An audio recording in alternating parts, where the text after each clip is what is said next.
Hey guys, Morktorkus here. So in this video, we're going to be talking about Warrior, the last class that I'm going to be looking at for my final card reviews. So we're going to be looking at all of their cards with the full context of the entire set which we now have available to us to check out. We'll also be checking out 4 Theorycrafted lists that I have made for Warrior for this upcoming expansion, which you can definitely try out on expansion day if you so choose. And I've used these lists as a way for me to more fully evaluate the cards, as I can see how likely I am to run them in a deck and what kind of decks I'm feeling inclined towards including them into. Alright, so let's hop right into it. Alright, so the first card we're looking at is Imprisoned gan'arg. 1 mana, 2/2 demon, dormant for 2 turns. When this awakens, equip a 3/2 axe. So that 3/2 axe is obviously Fiery War Axe. Not a card that sees any play anymore. It did at one point when it was for 2 mana. So this is going to be giving you the weapon on 3 mana, which is the normal turn you get it now when you would play it yourself. If you play this on 1, that definitely seems good. You're getting the weapon and a 2/2 in addition to it. But any other time, you're going to feel real crap getting a 3/2 weapon on a delay. I don't think the 3/2 weapon's going to matter too much later on into the game anyways. So having this delay on it so that you can't even get it when you want it is going to really suck. I don't think this is a big enough upside to be worth it. I know that a lot of people have been saying that they're really excited about this card and it's really strong, but I really don't think it's that strong. I think that once you hit 3 mana, the 2/2 might not even matter that much. So I'm giving this one 1 star. Then we have Sword and Board. 1 mana, deal 2 damage to a minion, gain 2 armor. So this seems like a fine effect. It's like Bash that we used to have, which was 3 mana, deal 3, gain 3 armor. This is only on a minion. So it seems like a decent deal for what it's doing. I just don't think it's going to have a big enough impact as a spell to be actually run in any of these decks. I didn't feel the inclination to put in any of my decks. You definitely be putting it into a control deck, and in my control decks I think I want something that has more impact on the game.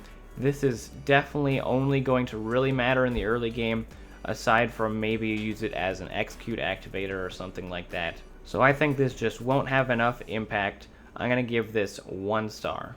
Then we've got Bulwark of Azzinoth. 3 mana, 1/4 weapon. Whenever your hero would take damage, this loses 1 durability instead. So there's definitely some fringe cases I can think of where this might block a decent amount of damage, but I think that the amount of damage it'll have to absorb is quite a bit for it to matter. Running a card that just heals you in a warrior deck in general just seems a little bit inefficient for what a warrior wants to be doing. And in general, I just didn't really want to include this in any of my decks. It feels really underwhelming. It might be stronger than I think, but I'm going to go out on a limb here and give it 1 star. Then we have Scrap Golem. 5 mana, 4/5 mech with taunt and death rattle. Gain armor equal to this minion's attack. So this card looks like Rotten Apple Bomb, but with armor instead, unless you buff it. I definitely think that Blizzard was trying to push more Taunt Warrior. That's what they were running on the stream, and that's what the deck recipe is.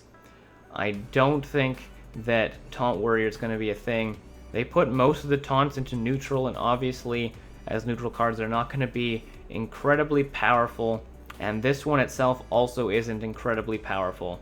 And maybe if we eventually get that enough Taunt Warrior synergy that Taunt Warrior finally sees enough play, that this can fit into that. But until then, this is going to be a 2-star card.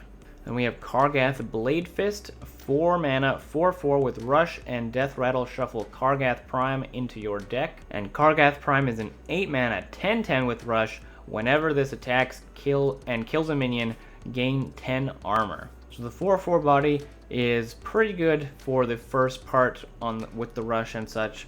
The second part is pretty huge. I did include it in my Highlander Warrior, and I think that's probably where it's going to be normally ran in a faster warrior deck, you're not going to be bothering with this, because you're really just wanting to wait for that second part with the prime coming back to you, and in a slower deck, that's where you're going to expect that to actually happen.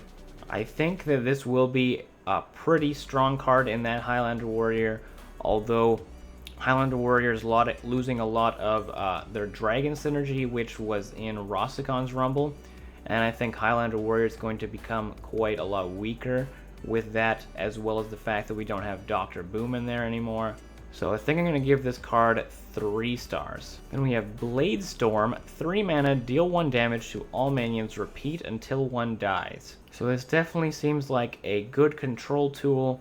I've tried it in the pre-release Fireside, and its use as a single target removal is really strong, as long as it's the only thing on board, because of the fact that it can deal an infinite amount of damage to one minion, because it's the only minion that's there on that board. It can sometimes be awkward to try and line up health so that you can clear a lot of stuff on a board at once, but I still think that this will be quite a strong inclusion in the Highlander Warrior and other controlling warrior archetypes. It's probably a little too high costed for an Enrage Warrior, and it might be harder to keep your stuff alive in that kind of a deck. So just because I'm still thinking Control Warrior's a little on the weak side right now, I'm giving this 3 stars. Then we have Bone Chewer Raider, 3 mana, 3/3, Battlecry. If there is a damaged minion, gain +1/+1 and rush. So you're getting a 3 mana, 4/4 rush, quite a good deal.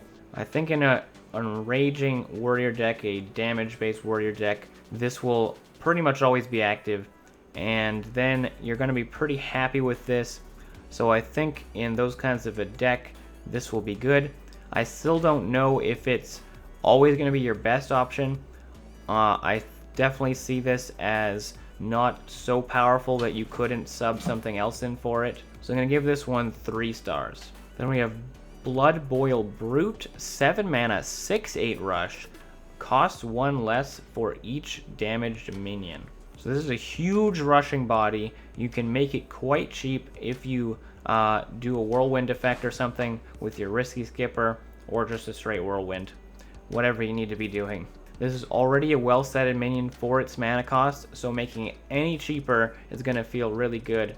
At 5 mana, it definitely is going to be a huge impact. Any cheaper than that, you're going to be pushing your tempo advantage very hard with this card. I think that this card will have a very good impact in an Enrage type warrior deck. I'm going to give this one 4 stars. Then we have Warmaul Challenger, 3 mana, 1/10. Battlecry, choose an enemy minion, battle it to the death. So it keeps dealing that 1 damage to the same minion until that minion dies. So this works really well against smaller minions, 1/1s especially, stuff like that. You're getting a 1/9 out of it after it, and then that's a great target for stuff like Rampage. I did run in my Galakrond Warrior, because with that Galakrond buff, it becomes a 5/14, which is incredibly strong. It serves as a very impactful removal for a single minion, and I think the chance of you setting up with a Rampage and a Bloodsworn Mercenary on this makes it look very good to me. I'm going to give this one 4 stars.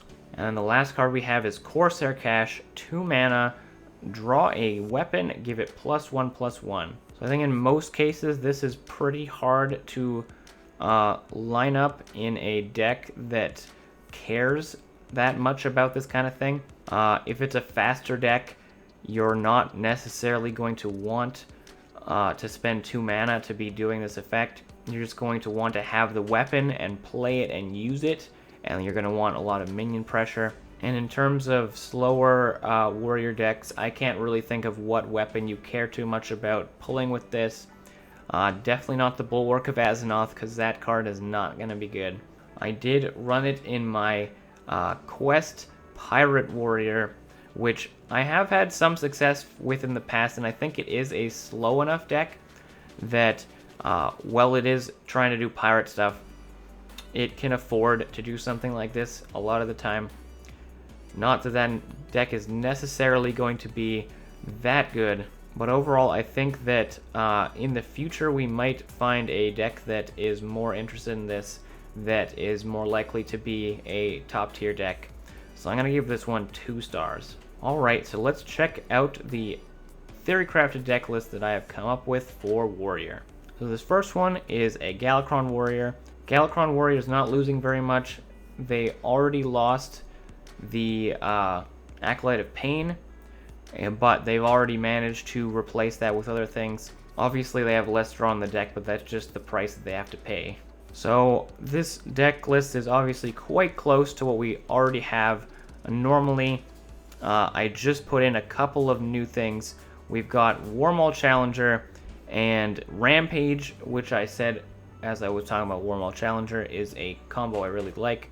And I think that the Rampage will work on a lot of other cards too, as a fine way to build your board up as a more impactful threat, and use that Bloodsworn Mercenary on it. So we already know Galakrond Warrior is strong. I think this list will probably be just about as strong, if not a little bit stronger than the ones we've already seen before. So if you're already a fan of Galakrond Warrior, definitely try this one out and see how this works out for you.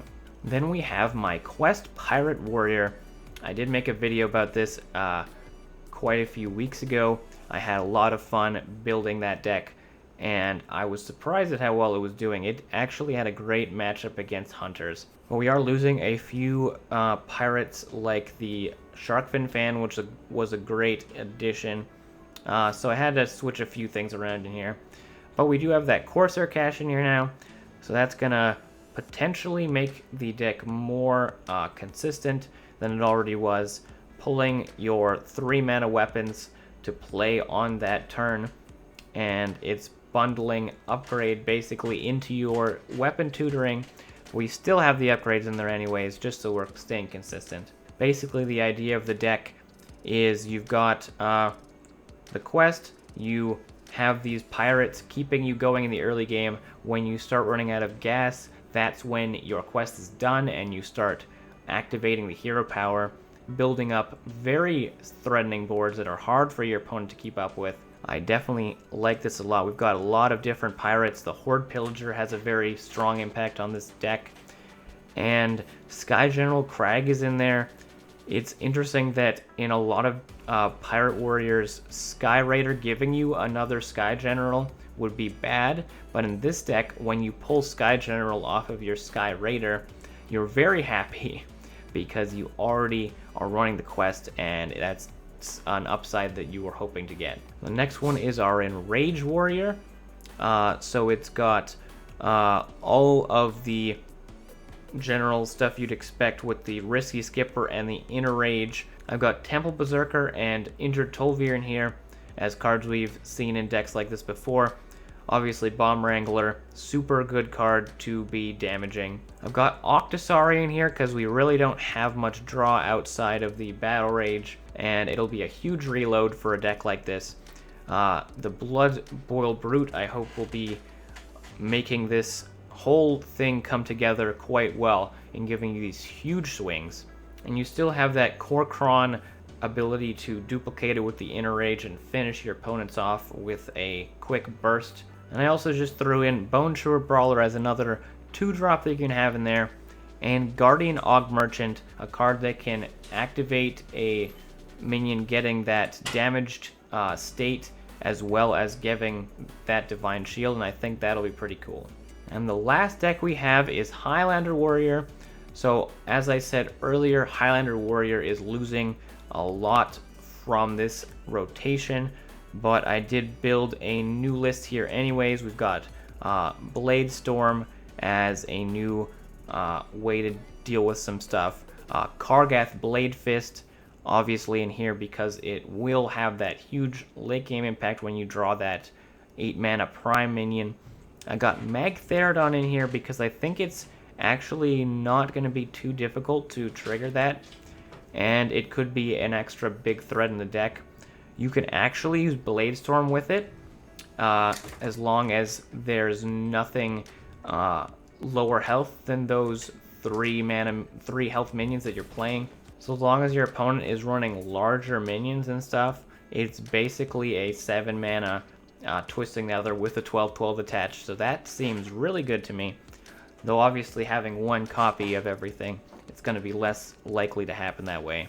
But yeah, of course, Highlander just generally running good cards in here.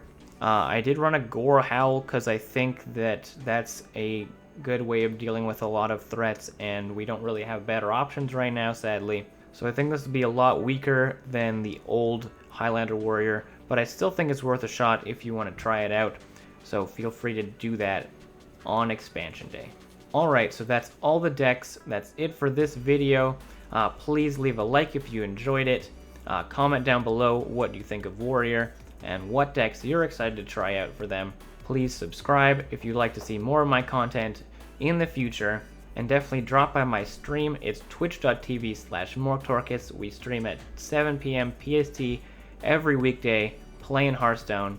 I will be doing a all-day live stream tomorrow on expansion day, trying out a lot of these deck lists. I'm glad that I built these decks so that I will have stuff set to go when we start, so that I don't have to spend so much time building decks. So anyways, thank you again so much for watching. I appreciate it so much, and I'll see you guys in the next one.